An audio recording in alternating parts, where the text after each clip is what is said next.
días tengan todos ustedes, estimable teleauditorio de CN Noticias, la televisión estatal. Los saluda Armando Avilés de Convergencia Informativa. El día de hoy tenemos una entrevista muy interesante por tratarse de dos líderes nacionales, que ya los hemos entrevistado en este programa, y estamos refiriendo nada más y nada menos que al señor Carlos Magariño y al señor Jorge Herrera, presidente y vicepresidente al mismo tiempo de la Confederación de Jubilados y Pensionados de la República Mexicana, que el día de hoy han venido aquí a Tijuana a nombrar los comités ejecutivos municipales de Tijuana y San Quintín, así como también a impartir una interesante conferencia sobre la temática que está viviendo ahorita los jubilados y pensionados de la República Mexicana. Bienvenidos, camaradas. Agradecemos el espacio que nos brinda nuestro compañero Armando Avilés, y estamos puestos aquí porque precisamente atravesamos momentos difíciles en el país. Desde luego los eventos naturales que se nos han suscitado en varias partes del territorio nacional hacen que las condiciones políticas, económicas y sociales del país, ¿no?, se encuentren en una gran situación crítica, de los aspectos de la vida en México. Buenos días, compañero periodista Armando, gracias por el espacio. Efectivamente, hoy venimos aquí a esta jornada a cumplir en Tijuana, aquí en Baja California, con los compañeros del Comité Estatal de la Confederación de Jubilados, Pensionados y Adultos Mayores de la República Mexicana, y efectivamente se tomó protesta a dos comités municipales, el de San Quintín y el de aquí de Tijuana. Y gracias por el espacio, como siempre, Armando. Para nosotros es un compromiso el que hemos establecido desde hace tiempo con ustedes, de que nos conocimos, y porque vemos que la lucha que se debe emprender a nivel nacional por la reestructuración de este país, ustedes han sido una gente que ha emprendido la lucha desde hace tiempo y que se mantienen ahora conformando esta confederación, y aparte venir aquí a Baja California a conformar los comités estatales y municipales. Les quería preguntar, Carlos, ¿cuáles son quien quiera, cuál es la situación general que nos pudieras decir aquí, sobre todo para los pensionados y jubilados de aquí de Baja California, pero también al público en general, para la situación que está guardando actualmente el país? Bueno, hemos referido que el problema en México hoy no es un problema solamente de carácter político o económico, ¿no? Hemos sido sacudidos fuertemente por huracanes y sismos que han deteriorado la vida de Oaxaca, de Chiapas, de Puebla, de Morelos, del Estado de México, la Ciudad de México misma.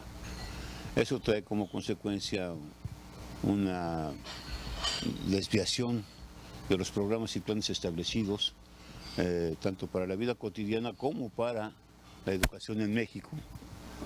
Ha habido desgracias muy fuertes en distintas escuelas, una de ellas en Enrique Rebsamen, que fue una de las más fuertes sacudidas que hemos tenido, y desde luego los gobiernos de corte neoliberal no son nada consecuentes con ello. Parece ser que las desgracias en México solamente corresponden a la ciudadanía, y los gobiernos pues prácticamente han sido rebasados por la fuerte participación de la sociedad mexicana. En términos de las pensiones y jubilaciones y la seguridad social, ellos no quitan el dedo del renglón, primero porque creen, o más bien anuncian, que los jubilados y pensionados en México somos muy caros, que ya como no producimos nada, pues tendríamos que estar no teniendo una vida digna, sino una vida pues reducida a lo máximo. Si se mueren mejor para el gobierno, ¿no? Bueno, fíjate que una de esas cosas es lo que pronuncia la señora presidenta del FMI. Ah, sí, la señora Lagarde, sí, que dice que ya somos una carga de finanzas para el Estado. No, para la economía internacional. Y entonces yo me acuerdo de una ponencia que emitió nuestro compañero secretario general del Sindicato Mexicano de Electricistas ahora en México, por lo que se pronuncia por parte de la señora Lagarde y por parte de Ángel Gurría, el director de la OCDE, tenemos prohibido envejecer. Prohibido envejecer porque somos muy caros, somos culpables de las crisis económicas. ¿Cómo puede ser culpable un gremio como el de los jubilados y pensionados si tenemos un ahorro importantísimo en las Afores, alrededor de 2.960.000.000.000 de pesos, que además son utilizados de manera perversa, para fondear no transparente, opaca, para fondear la deuda pública, para financiar la deuda pública y la deuda privada. De esa cantidad que acabo de mencionar, cuando menos el 80% está siendo utilizada para financiar las deudas, tanto pública como privada, es decir, 2.400.000.000.000 de pesos están utilizando para financiar deuda. Y no se invierte en infraestructura, y cuando se invierte en infraestructura, sucede que lo hacen de manera fraudulenta, y si existen pérdidas se le recarga a los ahorradores, a los trabajadores, a los jubilados estas pérdidas, y nunca de los nunca nos anuncian cuándo tiene utilidad los recursos de los trabajadores. Carlos, en ese tiempo, hace como 4 meses que te había entrevistado, tú hablabas que habían hecho una ponencia. ¿En qué anda ahorita esa ponencia que ustedes, el acuerdo que sacaron para pedir que las jubilaciones y pensiones pasaran nuevamente a que los trabajadores las administraran? ¿Cómo está? A ver, ilústranos sobre eso. Bueno, nosotros estamos dándole continuidad a esta chamba, a este proyecto. Es una iniciativa de ley ciudadana con proyecto de decreto ante el Congreso de la Unión para abrogar, en todo caso desaparecer, la ley de las Afores y del sistema de ahorro para el retiro. No ha servido de nada que lo maneje el Estado, no ha servido de nada que haya una Comisión Nacional del Sistema de ahorro para el retiro, y por el contrario, esto ha traído como consecuencia que se haya deteriorado el ahorro, y también como consecuencia que ellos hayan vueltose más beneficiados de los manejos de nuestros recursos, las Afores concretamente, porque lo han manejado de manera desasiada y opaca, ¿no? De tal suerte que este proyecto de ley que estamos buscando funcionar en el Congreso de la Unión lleva su causa y lleva su ritmo, ¿no? Porque necesitamos acopiar 130.000 firmas cuando menos para que se convierta en iniciativa de ley ciudadana y no pueda rechazar el Congreso de la Unión. Esas firmas tienen que ser auspiciadas o investigadas por el propio INE para que sean genuinas, válidas, y entonces la iniciativa de ley ciudadana siga su curso en el Congreso de la Unión. Estamos haciendo ese trabajo hoy mismo aquí en Tijuana. Hemos pronunciado de qué se trata, porque no solamente hay iniciativa de ley para abrogar la ley de las Afores, sino también hacer el proyecto de ley para una nueva ley de pensiones en México, con su debido instituto, para que los trabajadores seamos los que conduzcamos y administremos los propios recursos. También estamos ahí planteando lo que ya hemos comentado en otras ocasiones. Necesitamos cuentas claras, necesitamos hacer una auditoría ciudadana también vinculante. ¿Qué es esto? Que los que están manejando nuestros ahorros nos entreguen cuentas claras. Y vinculante porque si hay algunos delitos que se hayan cometido, ¿no? Entonces que pues paguen sus consecuencias, pero que no que se vayan con las manos llenas, sino que regresen los recursos que en un momento dado pudieron haberse llevado. En ese mismo proyecto estamos reclamando que los trabajadores podamos decidir dónde invertir los recursos. Ellos invierten donde quieren, donde pueden, y lo hacen, insisto, de manera opaca. Y lo otro es en el sentido de que están grabando las pensiones y jubilaciones con un nuevo elemento, ahora ya desindexado el salario mínimo, con un nuevo elemento que se llama la unidad de medida de medición actualizada, que es la UMA, que trae como consecuencia, aunque no lo quieran reconocer, un mayor impuesto para los jubilados y pensionados de la República Mexicana, y esa UMA sirve para que los gobiernos puedan tapar los boquetes financieros que tienen en el entorno económico nacional, ¿no? Oye, Carlos, hace algunas semanas entrevistaba a nuestro amigo común, el doctor Gustavo Leal, y ahí discutíamos sobre este tema de las jubilaciones y pensiones. Ya sabes que Gustavo es uno de la gente más comprometida, uno de los especialistas sobre la cuestión de jubilaciones y pensiones, académico.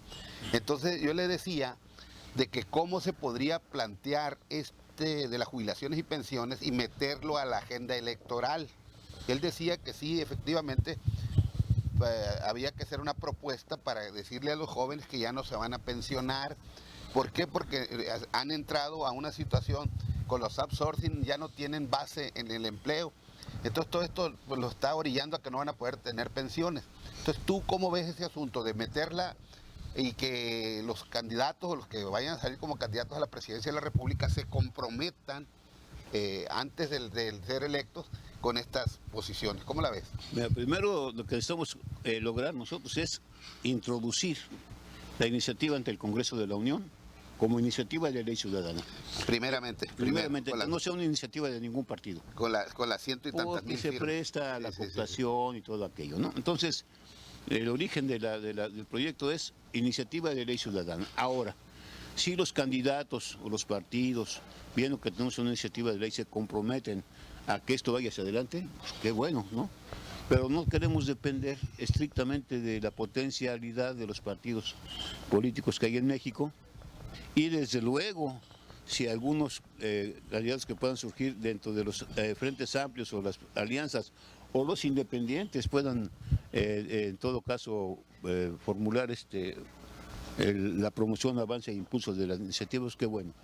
Pero sería muy importante, para no caer en la cooptación, que lo sustrajéramos un tanto del proceso electoral. De otra manera, pues tendríamos, estaríamos supeditados a la voluntad estricta de los manejos y conveniencias de los partidos políticos. Pero posicionarla en términos de la lucha electoral no necesariamente tiene que ser hacia un partido, hacia otro. Yo hablaba hace tiempo, he estado hablando de la recuperación del patrimonio del pueblo, y uno de los tantos patrimonios, incluso porque este dinero que se le está dando no es gratuito, es dinero que ya se les ha descontado y no se le está regalando. Entonces, ¿tú cómo la ves, Gireta?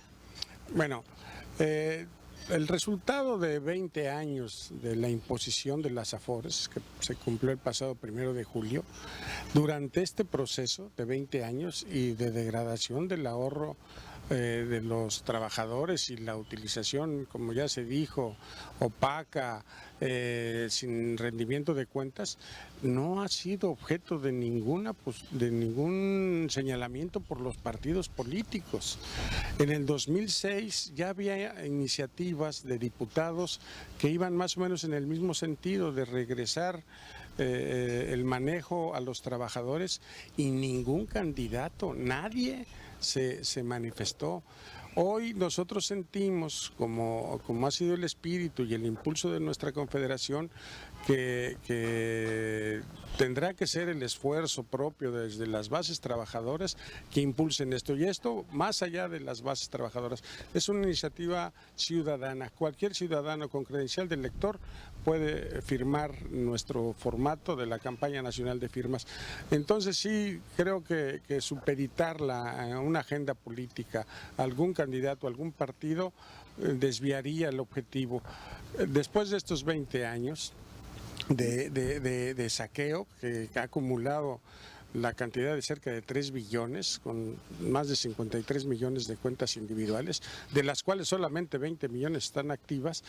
Con eso han hecho procesos productivos privados para beneficiarse. A los que crearon esta condición de ahorro impuesta, hoy son los grandes beneficiarios y hacen uso del dinero sin tomar en cuenta al ahorrador, al verdadero dueño del dinero. Con esa cantidad de dinero, 3 billones, se resolverían muchos problemas del país. Y no le rinden cuentas a nadie, además. A nadie. La CONSAR actúa de una manera totalmente opaca. Y cuando resulta que de los proyectos que ellos deciden a dónde invertir tienen pérdidas, nos dicen que hubo minusvalías. Ahí está como ejemplo la línea 12 del metro, que fue el proyecto fue financiado con dinero de los ahorros de los trabajadores, y entonces ahí sí nos informan que hubo pérdidas. Sí. Cuando hay ganancias no nos dicen. Y entonces estos 20 años nos han demostrado que el sistema es un fracaso. Y el que creó el sistema, o uno de los impulsores del sistema, que fue José Ángel Gurría, cuando era secretario de Hacienda en el gobierno de Zedillo, hoy desde la OCDE nos viene a decir que hay que modificarlo. Y entonces nos plantea la receta de que hay que aumentar la aportación, pasar del 6.5 al 18, hay que aumentar la edad para pensionarse. Entonces el mismo creador de las Afores 20 años después reconoce que no, pero no soluciona el asunto, sino lo pretende profundizar. O sea, la directriz de la OCDE no va en camino de resolver la problemática. Al contrario, la ahondaría, metería más recurso para utilizarlo en procesos productivos privados ajenos a la voluntad de los trabajadores. Entonces, por ejemplo, esta visita que ustedes aquí a integrar los comités municipales, obedece a esa gran movilización que están haciendo ustedes, porque tengo entendido que son 20 y tantos estados, 28, ¿no?, desde que ya están constituidos comités estatales y a su vez comités municipales. Obedece a gran movilización que están planteándose ustedes para lograr esto y sobre todo rescatar las 130,000 firmas para meterlas como iniciativa al Senado, como una iniciativa ciudadana. Es correcto. No tenemos comités en todos estos estados, pero ya tenemos presencia. Comités electos establecidos tenemos en 15 estados del país. Hoy aquí se nombraron otros municipales, ya tenemos el estatal y bueno, pues vamos avanzando en ese camino. También aquí de esta reunión salió el compromiso de los compañeros profesores que hoy ya se aglutinan en un frente de trabajadores independientes de la educación, a promover entre sus bases en Veracruz, en Yucatán, en Tabasco y en Tlaxcala la conformación de comités estatales. Ya tenemos contactos, tenemos trabajo en estos estados, pero la conformación de los comités ha ido a un proceso. Está interesante eso, Herrera, sobre el frente de los profesores, porque es importante, porque aquí hay muchos maestros y hay una gran movilización de maestros para que informaran a nuestro público y a nuestro teleauditorio. ¿Cuál es el planteamiento ese, así a grandes rasgos? Bueno, a ver, me atrevería a comentar algo que no es el tema, claro, pero bueno, ¿no? Sí, porque obedece a las pensiones y jubilaciones, Armando. Hoy México necesita de una reconstrucción. Cierto, hay un Fonden, hay ayuda internacional, hay ayuda nacional, hay deportistas mexicanos que hoy se han significado porque están brindando un apoyo no solamente anímico, sino un apoyo real, un apoyo económico para la reconstrucción del país. Tenemos enfrente una situación crítica que tiene que ser resuelta por el Estado mismo como corresponde, y el Estado mismo hoy debería de estar diciendo, resarcirle al pueblo de México lo que le han quitado, lo que se han llevado. Acaba de caer Eugenio Hernández, prófugo de la justicia, está Yarrington preso, los Moreira, particularmente el primero de ellos, Humberto, Padres y los Duarte, ¿no? ¿Qué pasaría si, actuando de manera patriótica, el presidente de la República o el judicial poder requirieran a estos individuos la desproporcionada cantidad de dinero que han sacado de México? ¿Para qué serviría? El asunto de las pensiones y jubilaciones, ya lo hemos dicho, ha servido para enriquecer a gente que no ha levantado un solo dedo más que ser amigo de Carlos Ramírez de la CONSAR, que deberían de quitarlo ya, porque no garantiza absolutamente nada. Nosotros deberíamos de quitarlo ya. No vamos a quitar desde luego con la iniciativa de ley. Necesitamos recomponer el país y dentro de esa recomposición están las pensiones y jubilaciones, desde luego, pero necesitamos en todo caso que México se reconstruya desde su esencia, desde su base, desde la sociedad mexicana. Entonces esto implicaría el cambio de modelo económico, porque nosotros lo que ha venido a darle al traste a todo, no solamente a las pensiones y jubilaciones, sino a la economía en general, es la cuestión de lo que se le llama el neoliberalismo. Entonces, ¿cuáles serían en este caso la reconstrucción? Porque hay alguien que lo está planteando por ahí, o incluso ya se debate entre dos posiciones o dos proyectos, que es un proyecto nacional o un proyecto independiente de los acuerdos que ha mantenido México con el Fondo Monetario y con los organismos internacionales. ¿Qué implicaría eso? Bueno, nosotros como el mundo globalizado no podríamos por sí solos soportar la economía nacional. Estamos en un mundo globalizado, no lo vamos a negar, pero no al tipo de rajatabla, un sistema que desde 1982 y hasta la fecha, más de 30 años, ha venido, como tú bien dices, deteriorando el estado de bienestar del pueblo de México. La poca poder de la garantía de adquirir con tu dinero, con tu ingreso, los insumos básicos de mantenimiento del ser humano. Habernos despojado de las riquezas que tú bien sabes cuáles han sido, los recursos estratégicos y naturales para el proyecto y la promoción y impulso del país. Y no estamos encerrados a que haya una, como en 1957, 60, 70, un proyecto económico mixto en el que se fundamentara. Claro, porque en esos años fue donde realmente se vio el progreso del propio país. El peso mexicano estaba muy fortalecido en aquellos años. Y todo esto que ha pasado desde el 82 para acá, no ha servido para que hoy veamos la amenaza de más deterioro de la moneda nacional, porque el señor Trump acaba de anunciar ayer que es muy posible que salgan del Tratado de Libre Comercio de América del Norte. Entonces, hay un proyecto de nación, pero tiene que ser desde abajo. Nosotros ya no podemos seguir, lo digo con toda precisión, con toda firmeza, no podemos seguir defendiendo ni dependiendo de la partidocracia.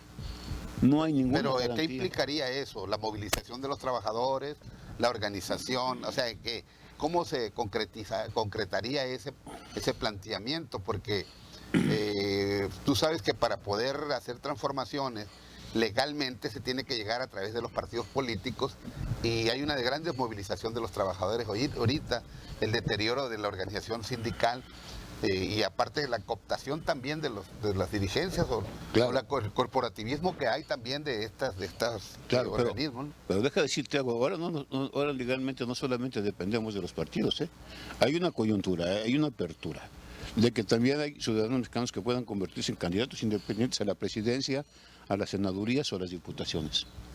Claro, esto significa un gran esfuerzo por llevar a la presidencia a un candidato independiente que no sea parte del sistema.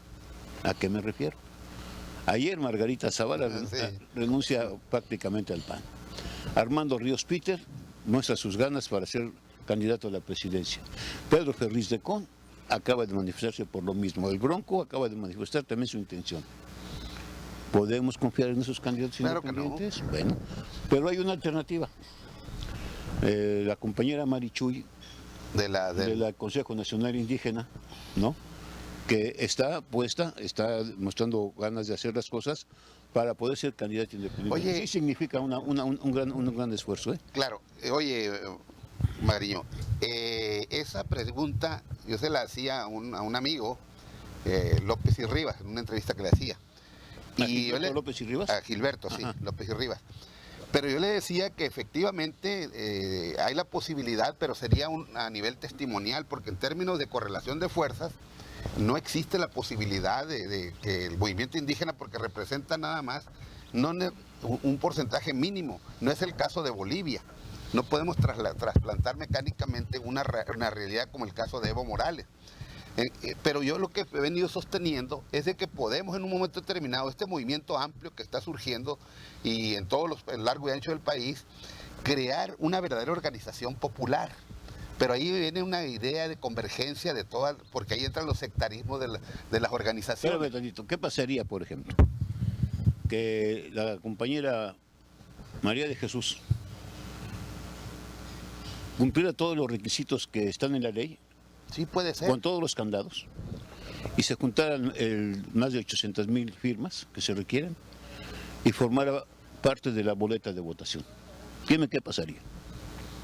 Bueno, en ese momento la ciudadanía está dando muestras claras de que hay un hartazgo con respecto a la partidocracia que prevalece en el país. En ese momento le estás diciendo al sistema político nacional que vamos a impulsar la candidatura de Marichuy porque estamos hasta el gorro. En ese momento se convierte en un triunfo político nacional el que una candidata independiente esté formando parte de la boleta electoral. En ese momento, los que estamos en este lado que no creemos en los partidos, vamos a levantarnos a ir a votar masivamente por la compañera María. Pero yo estoy totalmente de acuerdo contigo. Y una vez me acuerdo cuando una vez le plantearon a Lázaro Cárdenas Batel, que le decían que por qué no él era el el candidato dice, no, yo ese sería a la presidencia, decía sería una candidatura testimonial. Es correcto, puede tener todas las virtudes en términos morales, en términos políticos y en términos de planteamientos, pero en posibilidades reales, no es que esté defendiendo yo la posición de ir a apoyar a un candidato. Yo estoy hablando concretamente de generar una movilización popular capaz, no solamente de arrebatarle el poder a través de la elección, sino en un momento determinado poder desaparecer los poderes y en dado caso que no existan condiciones de gobernabilidad. Pero hay una desmovilización tremenda de los trabajadores organizados. Entonces ahí hay un planteamiento que está haciendo en un candidato concretamente, Andrés Manuel López Obrador, pero es una posición muy partidista, o si tú quieres un poco alrededor nada más de su planteamiento del proyecto alternativo de nación. Yo lo que he venido sosteniendo es que se tiene que dar una alianza amplia de los sectores, de todos los sectores de la sociedad, que estemos en una posición patriótica, de recomponer el país. A eso me refería. O sea, y ahí es donde tenemos que tender puentes para aglutinar las fuerzas, porque una de las tácticas y la estrategia que está manejando el partido de Estado es precisamente esa, la atomización del voto. Entonces ahí nosotros habría que precisar, o sea, qué posibilidades reales, así en términos concretos, qué infraestructura tiene, por decirlo así, la candidatura que tú mencionas. No tiene una infraestructura, no tiene comités en los estados o sea, tendríamos que reestructurar a nivel nacional una organización y no lo hay ahorita, seamos realistas. Si se tiene una fuerza como la que se están conformando ustedes y otras fuerzas que están surgiendo a nivel nacional, conformar un planteamiento unitario en base a un cogobierno con el candidato que llegue. O no sé cómo la veas tú, Jorge. Pero el asunto es de que ya en todas estas experiencias electorales que hemos tenido, esta última etapa de las 3 últimas elecciones, lo que le han demostrado a la sociedad es de que no hay nadie que salga verdaderamente a defender la posición del pueblo. O sea, aunque en el discurso se diga, en el momento de definiciones no ha sido consecuente. El problema es de que hoy hay un sistema de partidos que rebasa incluso al mismo partido oficial en el poder. Hoy está este frente, que ni es frente, ni es ciudadano, y hay una mezcolanza, ahora ya no hay izquierda, ya no hay derecha, ya somos todos iguales, confunde más. Yo creo que demuestra ya lo que la clase política a través de este sistema de partidos ha degenerado en la vida política del país. Por eso, a lo mejor la candidatura de la candidata indígena no es en estos momentos con unas posibilidades reales de triunfo, pero es una salida y una respuesta a la política de estos partidos que se han apoderado de la vida política del país, una clase política de chapulines que brincan de un lado para otro y dependiendo el color con el que estén ahora participando nos pintan las soluciones. Y ya hay un hartazgo. El mismo problema, hoy fenómenos que suceden, se da uno cuenta cómo la sociedad rebasa a los partidos políticos, a la clase gobernante política y a la clase empresarial de este país, que se ha vuelto una clase parasitaria. No es la clase empresarial. Corrupción.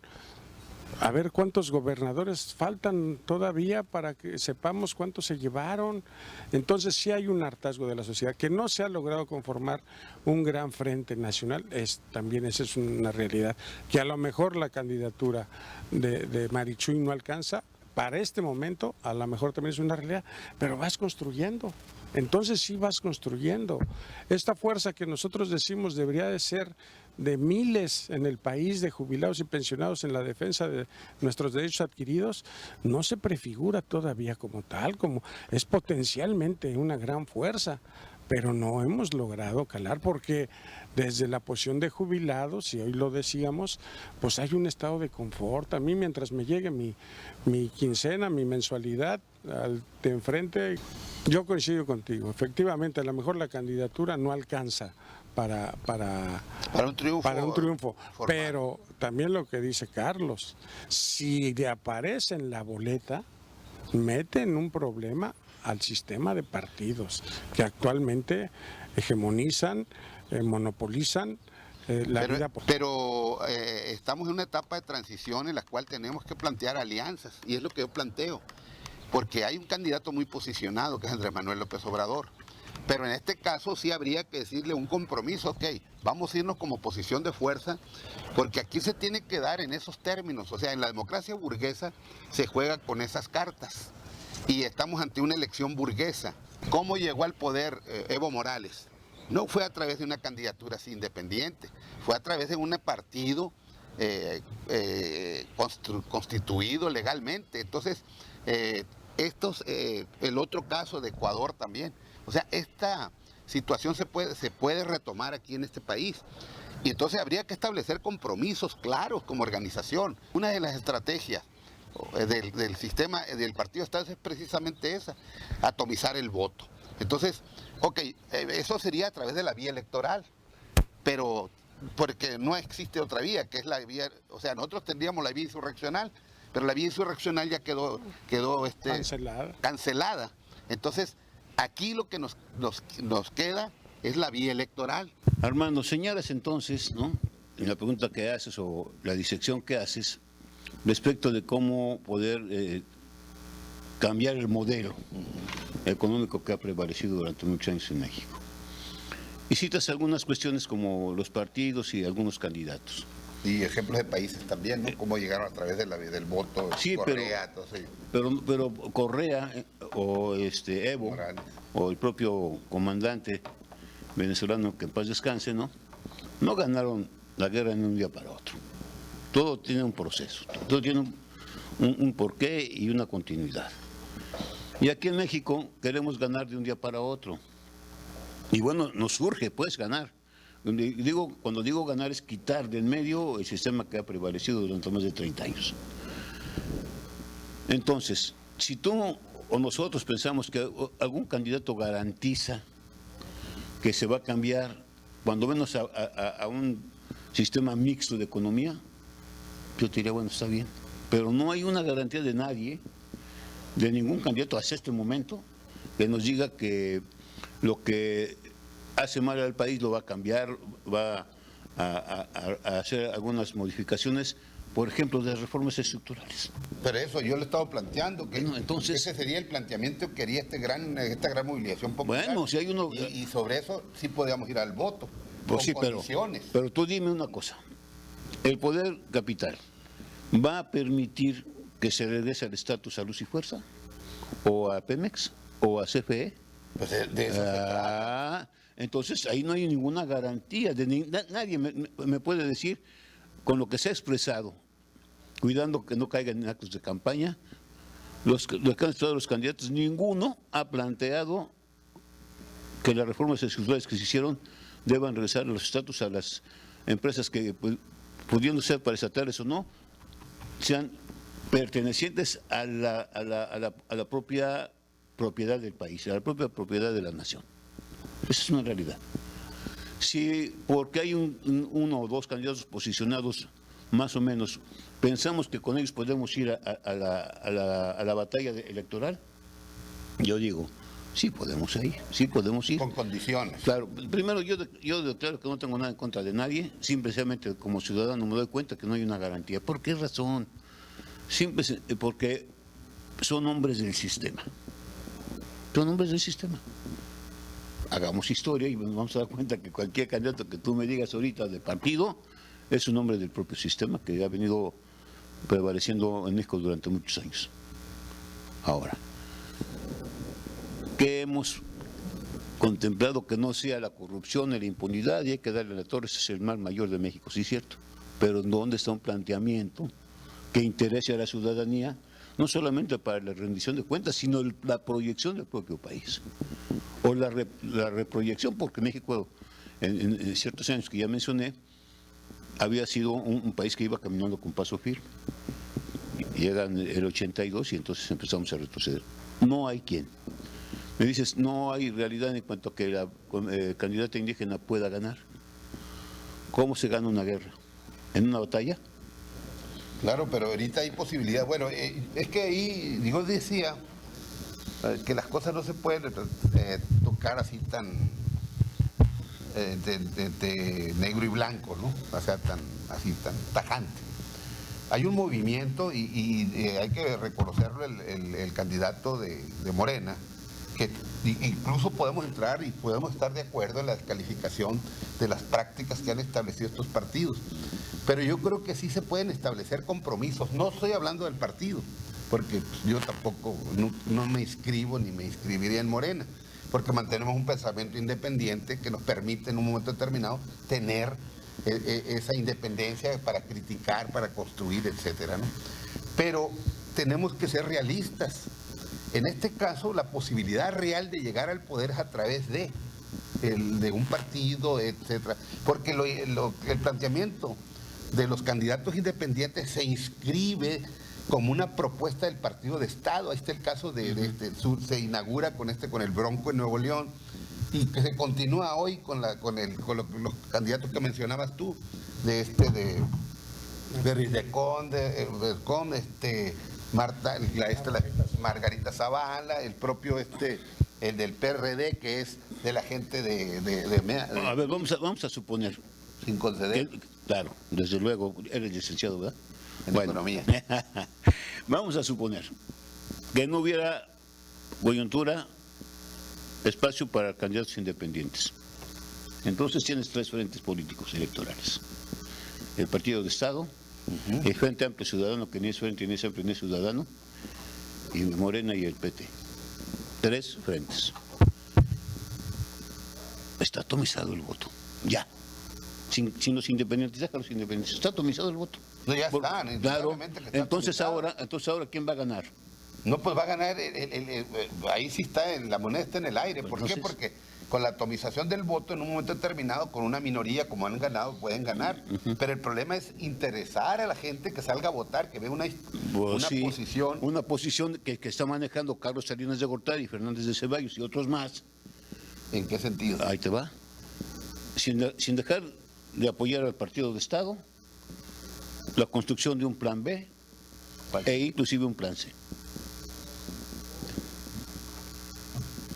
Partido de Estado, Frente Amplio, el candidato del PRI es débil, no garantiza, vamos al plan B con el Frente Ciudadano, pero el chiste es que el tercero no.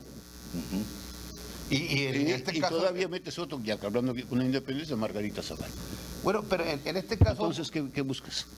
Bueno, ok, vámonos, espera. Yo no estoy, ni me voy a convertir, porque nunca lo hago, en defensor de Andrés Manuel López Obrador, pero tenemos que hablar de perspectivas reales.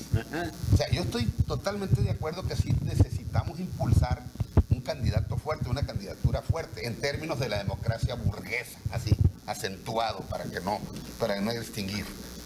Entonces, en esa democracia burguesa es el terreno que tenemos que jugar y a través del cual nosotros podemos llegar al poder, como no fue el caso de Allende, que fue sacrificado, pero sí pudieron llegar al poder otros presidentes a nivel de América Latina y que han hecho gobiernos reformistas y que han permitido avances hacia los trabajadores.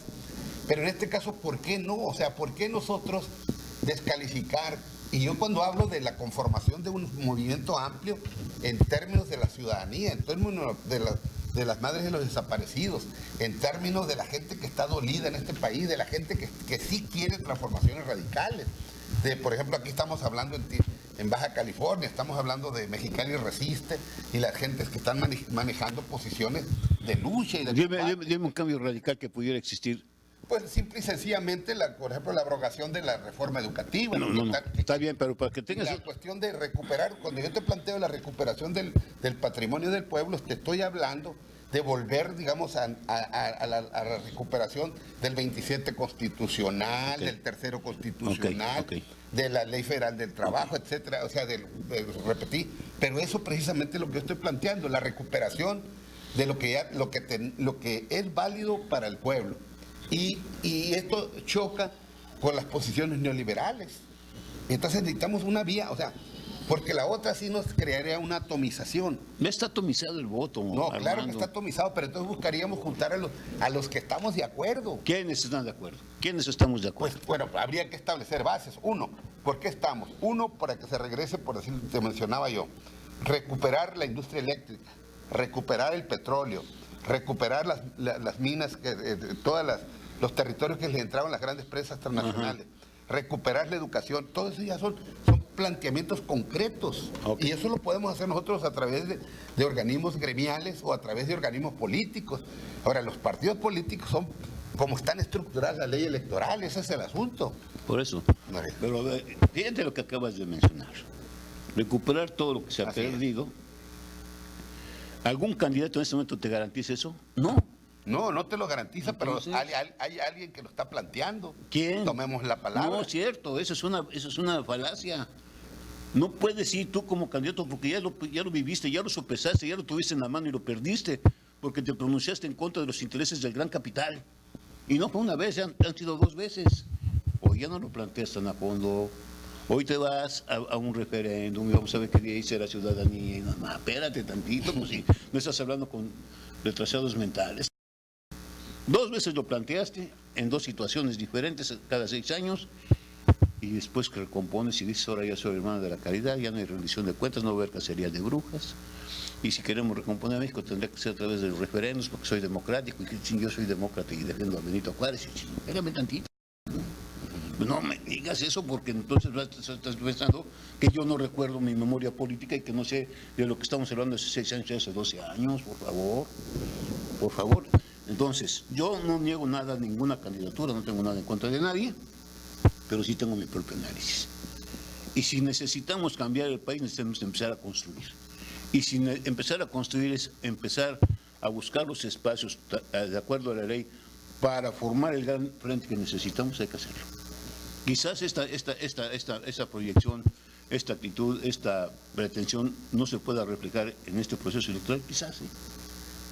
Pero fíjate bien que en política no hay nada escrito. Indudablemente. Y si no hay nada escrito, puede ser que haya un boom a partir de que una persona esté en la boleta electoral. Pero eso puede ser. O sea, tú lo planteas como una posibilidad. Dame una seguridad de quién va a ganar. No, pero es que mira, o sea, en cuanto a que nosotros planteamos posibilidades, así están todas las cosas, pero el hecho real es que tiene esto un mecanismo determinado. Y hay encuestas, y hay esto, y hay lo otro. El hecho real es que hay un candidato más posicionado. Yo no te voy a contradecir. Solamente te digo que las encuestas en México, en su gran mayoría, parametría y no sé qué tantas, son maniobradas o maniobrables. Al que paga. Claro. Bueno, pues es un tema complejo, difícil. El Estado, como ha sido estos últimos años, los acuerdos, estos por pactos, a través de pactos, son acuerdos transaccionales.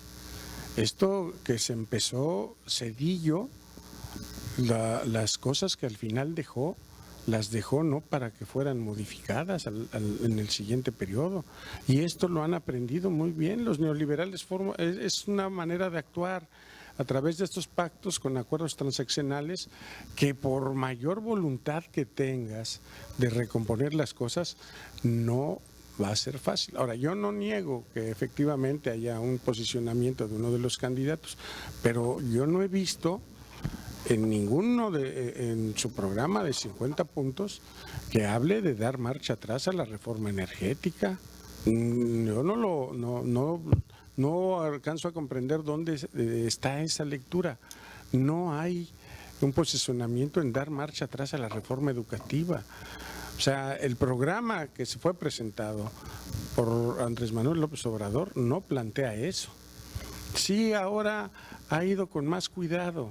¿Por qué? Porque efectivamente, bueno, pues a lo que se enfrenta pues es al poder. Entonces, ¿cómo resolver de fondo los problemas de México? Pues desde la gente, buscando crear un poder popular. Nosotros decimos, bueno, la Confederación potencialmente es un instrumento de lucha que puede, desde la perspectiva de los jubilados y los pensionados, generar un gran movimiento, porque están siendo afectados y van a ser más afectados nuestros intereses. Bueno, pero el asunto es de que no hemos logrado calar de tal magnitud que generemos un movimiento. Pero Creo que sí, insisto, la cuestión de los sismos volvió a demostrar la debilidad del Estado en su respuesta, en atender la problemática, y la ciudadanía salió y lo superó. ¿Qué pasó aquí en Mexicali ante el gasolinazo? Para sorpresa de todo el país, que Mexicali se movilizara y lograra generar un movimiento que hasta la fecha, ahí está, ahí persiste, ahí siguen. No sabemos el resultado del sismo, la capacidad de organización que logre el pueblo. La votación del 88 fue la que siguió a los sismos del 85 y de manera sin una convocatoria amplia, porque entonces no estaba posicionado el candidato en ese momento, que era el ingeniero Cuauhtémoc. Finalmente ganó la elección como respuesta a la gente a la ineficacia del Estado cuando tuvieron un problema. Vamos a suponiendo sin conceder, como dicen los abogados. Vamos a decir que la candidata independiente, la indígena, ¿qué estructura electoral tiene para ocupar las casillas y todo eso? Porque es la vía a través de la cual podemos llegar al poder. Es cierto. ¿Sí? Porque descartamos la posibilidad de la vía insurreccional, la estamos descartando, estamos coincidiendo. ¿Cuántos comités está constituido? O sea, en términos concretos y prácticos, ¿cuántos comités tiene constituidos distritales? Estructura electoral no tiene. No. Entonces, obviamente ahí sería entrar a un juego que está planteando el partido de Estado, y ese partido de Estado está planteando la atomización del voto, o hacer una confusión. ¿Para qué? Para si existe efectivamente, Andrés Manuel, y ya me está llevando a una defensa sin quererla hacer, porque yo también soy crítico, ¿no? Yo creo que el proyecto alternativo de nación no es una alternativa, que hay que meterle más transformaciones, pero es de los peores el menos peor, así vamos a dejarla. Pero yo creo que la posibilidad de transformar y que Andrés Manuel se replantee muchas cosas es de que efectivamente participen las movilizaciones populares.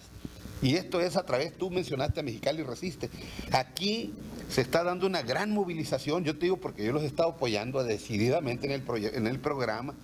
Y Mexicali Resiste tiene de rodillas al gobernador en este momento, que ha querido implementar la Constellation Brand, una cervecera, que quiere hacer una desaladora en Rosarito, otra en Ensenada y otra en San Quintín. No las ha podido aprobar. Entonces es una movilización real. Entonces, ¿qué es lo que está pasando?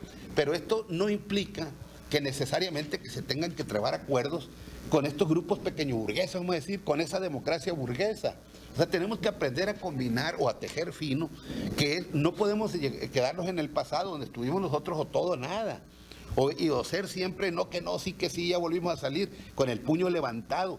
Tenemos que aprender, tenemos que entrar a otros estadios de política. Entonces, quedarnos no solamente dentro de la política gremial o contestataria, entrar a acuerdos de otro nivel. Y estamos para jugar en esos niveles. Yo creo, yo me siento con la posibilidad y somos la experiencia. Entonces nosotros, ¿qué es lo que se están movilizando ahorita? Somos los rucos, ¿sí o no? Ahora, los jóvenes salieron, pero no tienen un proyecto así propio, no lo han propuesto. Porque nosotros, como dice, ya nos estamos tardando para que nos sustituyan. Esta generación, pues ya estamos cansadones, aunque no estamos derrotados, estamos con el puño en alto, pero sí necesitamos una sustitución. Necesitamos la generación que nos va a sustituir a nosotros, pero necesitamos crear los instrumentos. Hay que forjarnos. Y no los tenemos los instrumentos. Entonces ahí entra el proceso autocrítico. No creamos los instrumentos, incluso para defender en un momento determinado, cuando se dio la privatización de Luz y Fuerza, y mucha gente se podía haber ido a otros tipos de luchas, no se fue. Bueno. Fue una resistencia que se dio, que el Estado impuso. Plantea que, bueno, sí se pudiera agendar por alguno de los partidos la defensa o ir en contra de este sistema de cuentas individuales y por defender la seguridad social solidaria. Bueno, el hecho real, sin regresar a la polémica, el hecho real es de que en el tema de pensiones, de jubilaciones, de defensa de seguridad social, nadie hasta ahorita Así es. se ha manifestado. Totalmente de acuerdo. Y entonces eso pues, nos deja a las organizaciones que queremos generar como instrumentos de lucha una batalla para defender nuestros derechos adquiridos, pues ir a contracorriente. Finalmente, la iniciativa de ley ciudadana, cuestión a la que venimos aquí, también va a llegar al Congreso de la Unión, que es a donde se discuten las leyes en este país. Nosotros decimos que la iniciativa es nuestra bandera de lucha, es una cuestión estratégica, porque por lo menos las 130,000 firmas que necesitamos comprometen al que da su firma a hacerse actor, a ser partícipe de esta lucha. Entonces, ahí podemos generar movimiento social desde los jubilados, porque el formato de firmas no se limita a que sean los adultos mayores ni los jubilados a que firmen el formato. Es cualquier ciudadano con credencial de lector. Y eso involucra a los jóvenes que en el fondo son los más afectados por estas políticas en contra de las pensiones y las jubilaciones. Bueno, continuando en esta interesantísima y acalorada entrevista, que más que entrevista parece debate, pero es que así es los apasionamientos en la discusión política, y qué bueno que se da, ¿no? Porque a pesar de que estamos oldies, estamos vivos todavía nos corre la sangre. Entonces, en este caso, pues ya hemos avanzado bastante en la plática, y pues lo que parecía ser una entrevista, ya hemos llegado casi al final, y nos salimos un poco del guión, porque nosotros íbamos a entrevistarlo sobre lo de la Confederación y siempre terminamos en otro, pero les ofrezco una disculpa y les pediría para concretizar, los concretan, ¿sí? Armando, yo creo que la disculpa sería cosa mínima, lo que bien dices. Si nos apasiona la política, tenemos que manifestar nuestros comentarios, nuestras opiniones, y tenemos que coincidir, seguramente. De tal suerte que, reconociendo siempre tu apoyo, y siempre nos regalas un espacio cuando venimos aquí a Tijuana, ¿no? Porque ese es periodismo independiente. Queremos decir que estamos hoy en Tijuana, venir a dar una plática sobre el estatus, ¿no?, de las pensiones y jubilaciones en México, el escenario político nacional, la intervención de la sociedad respecto de los eventos naturales que nos han sacudido, y desde luego impulsar aquí en Tijuana y en todas partes donde hemos asistido, con la creación de los comités municipales tanto de Tijuana como de San Quintín, impulsar la continuidad, la continuación del acopio de cuando menos 130,000 firmas para ingresar al Congreso de la Unión la iniciativa de ley ciudadana, que tiene como objetivo abrogar la ley de las Afores, ¿no? Y, o sea, abrogar es anular, desde luego, y impulsar una nueva creación de una nueva ley con su debido instituto y con el manejo de los propios trabajadores en su administración, para garantizar que haya efectivamente una pensión digna para los trabajadores mexicanos, y que también dentro de esa iniciativa vaya que se otorgue una pensión universal, decorosa, para aquellos adultos mayores que no tienen ninguna prestación social, ni la atención médica respecto de la salud, ni una pensión que pudiera alivianarles el proceso de envejecimiento, y etcétera, etcétera. Esa iniciativa de ley contiene también una auditoría ciudadana vinculatoria para que quienes estén manejando, hayan manejado los recursos de la CONSAR respecto del ahorro de los trabajadores, se vayan, que los trabajadores manejemos, y que si hay que entregar cuentas, si ha cometido delitos, que los pague, no sin antes que regrese los recursos que se haya llevado. En los impuestos, tú sabes que hoy hay tretas gubernamentales, hay tretas políticas para desindexar el salario mínimo. Nosotros estamos diciendo, ya fuimos grabados durante nuestra etapa de trabajadores, a través de nuestros ingresos fuimos grabados por Hacienda. Es una injusticia que se nos siga grabando hoy con pensiones o jubilaciones, porque quieren sacar dinero de donde sea. Y una de las cosas que hacen hoy los gobiernos, dicen, ya no vamos a cobrar más impuestos. No, ya no va en la miscelánea fiscal, ya no va en la ley de ingresos el asunto de los impuestos, pero sí vienen con los gasolinazos, por un lado, y con esta de la desindexación del salario mínimo y meter la UMA es una recuperación de impuestos que no lo mandan directamente en su proyecto de ley de ingresos, pero que sí están grabando desproporcionadamente nuestros ahorros. Y la otra es que se permita que los ahorradores podamos decidir en dónde invertir, ¿no? Porque manejan nuestro dinero de manera impune, opaca, Carlos Ramírez o otros más, y nunca nos dicen cómo está la cosa. Eso es en esencia lo que estamos manejando de manera muy concreta, y ahí podemos decir que la Confederación de Jubilados, Pensionados y Adultos Mayores, la cual me honro en presidir, está atenta a todos los llamados que se nos puedan hacer hoy aquí en Baja California, en Tijuana, y estaremos visitando por ahí otras entidades federativas, siempre con la idea de formalizar una lucha que tenga como objeto recuperar nuestros derechos adquiridos. Muchas gracias, Armando. Pues nada más para agradecer, finalmente ya Carlos fue muy claro, creo que en el transcurso del programa, de la entrevista, debate, pudimos aclarar algunas posiciones y reiterar el agradecimiento, ¿no? Y no tienes de qué ofrecer disculpas, somos bueno, entonces compañeros. Llegamos al final de esta entrevista, debate, ya la hemos definido. Para CNR Noticias, Armando Avilés les dice hasta la próxima. Muchas gracias.